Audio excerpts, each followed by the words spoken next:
78 साल के बाद भी हमारे सामने बहुत सी चुनौतियां हैं। एक तो है महंगाई, बेरोजगारी, भ्रष्टाचार लगातार बढ़ा हुआ है, तो इस पर भी हम लोगों को लड़ना होगा। और जब ये सब खत्म होगा, महंगाई, बेरोजगारी, भ्रष्टाचार, तब हमारी ये हमारे सपूतों ने जिसके लिए लड़ाई लड़ा तब पूरी हुई। लेकिन बीजेपी भारतीय, हाँ बोलो क्या? बीजेपी लगातार दावे कर रही है कि इन वर्षों में बहुत कुछ बदला है, देश विकास की ओर जा रहा है। देखिए, बीजेपी झूठ बोलती है और बीजेपी ने देश की जनता को झांसा दिया है झूठ बोल कर। बीजेपी से हम पूछना चाहते हैं, उन्होंने जो वादे किए थे चुनाव से पहले, आपको याद होगा वो वादे। उन्होंने कहा था कि हम बेरोजगारी को खत्म करेंगे, 2 करोड़ लोगों को हर वर्ष नौकरी देंगे। इन्होंने कहा था कि हम भ्रष्टाचार को खत्म करेंगे, काला धन लाएंगे बाहर से। इन्होंने कहा था कि हर व्यक्ति को 15-15 लाख रुपए देंगे। तो लेकिन आज तक एक भी वादा पूरा नहीं किया है। केवल ये झूठ बोलते हैं, केवल झूठ बोलते हैं। और हम तो देख रहे हैं उत्तर प्रदेश के मुख्यमंत्री पहले दिन से जो पूरा पहले तो 1 घंटा बोल करके झूठ बोलते थे, 1 घंटा लगातार। फिर उसके बाद दूसरी साल 1.5 घंटा, तीसरी साल 2 घंटे, फिर इन्होंने अब की बात देखा 2.5 घंटे से ज्यादा। बताइए इन्होंने कौन सा काम किया? हमने तो कहा था कि थोड़ी सी वर्षा, 2 दिन की वर्षा, लखनऊ को ये उन्होंने कहा था कि हम स्मार्ट सिटी बनाएंगे। इसी तरीके से उत्तर प्रदेश के जो शहर हैं स्मार्ट सिटी बनाएंगे।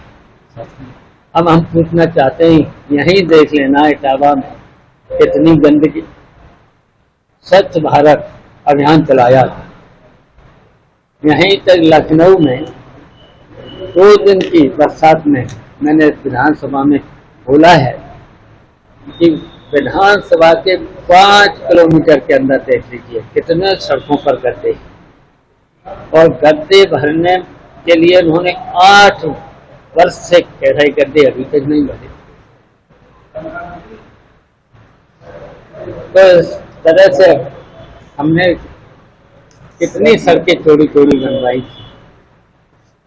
एक थे लोहिया पथ, कभी भी सब जगह जाम लगता है लखनऊ, कभी जाम नहीं लगता था। अब उस पे आज भी जाम नहीं लगता है और कोई गड्ढा भी नहीं था।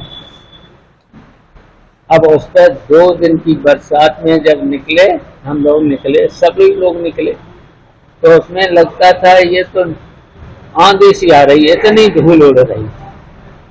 तो क्या माना जाए, बीजेपी की स्मार्ट सिटी फेल हो रही है पूरी तरह से? कोई शहर देख लीजिए, गंदगी, सड़कों में गड्ढे, और गड्ढों की वजह से एक्सीडेंट भी हो रहे।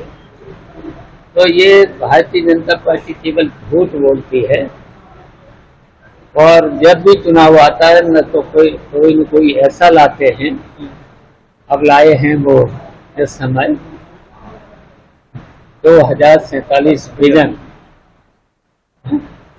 और देखा विजन में इन्होंने क्या रखा, कोई बात करी? पहले अगर 8.5 साल में कुछ तो वादे करते, कुछ तो करते, बस ये केवल झूठ बोलते। ये को लेकर सर कितनी चीजें, क्योंकि लगातार सत्ता पक्ष ये कह रहा है कि परिवार ये पीटीए से घबराए हुए, आपने देख ही लिया था लोकसभा के चुनाव में। इन्होंने तो केवल बेईमानी, वोट कटवाने से लेकर के बेईमानी, बेईमानी, अब देखिए बेईमानी के बावजूद भी समाजवादी पार्टी लोकसभा चुनाव में उत्तर प्रदेश में नंबर 1 पे आई। चाचा जी, पूजा पाल, विधायक पूजा पाल को हटा दिया गया, उन्होंने पीडीए पे भी आरोप लगाए। देखिए उन्हें समाजवादी पार्टी की विधायक थी, वही समाजवादी पार्टी के चुनाव के साइकिल से जीती थी, उनको अनुशासन में रहना चाहिए था। और हम बता रहे कि अब जो केशव मौर्य का जो हल हुआ था कौशाम्बी में, तो पार्लियामेंट का चुनाव हारे, उसके बाद विधायक का चुनाव हारे, वही हाल है इनका, होगा कहीं से विधायक भी नहीं।